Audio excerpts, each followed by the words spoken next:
His song went viral after performing on Wish USA's YouTube channel. Phil and music artist Ininsulto's Panalo song has garnered over 31 million views. Lapu Lapu City Mayor Junard Chan, however, doesn't want people to glorify the US-based Pinoy rapper song. There was a line in the song about the country's first national hero, Lapu Lapu.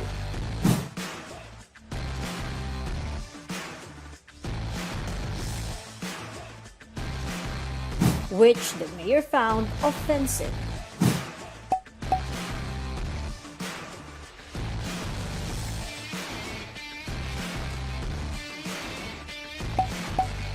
The controversy happened as the country commemorates the 500th anniversary of Lapu Lapu's victorious Mactan battle.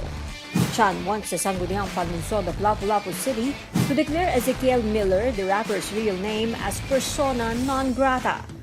The mayor also wants the city legal office to look into the possible legal case against the rapper. In a virtual press con, Ininsulto issued this apology.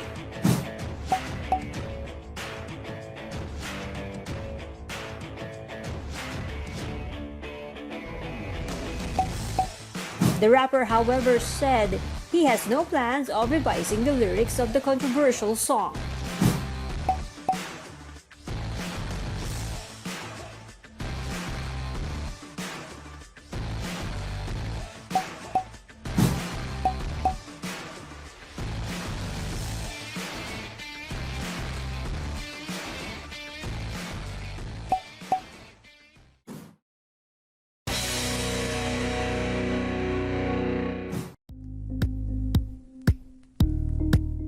Thank you for watching Politiko TV. Please like and subscribe to our channel for more videos.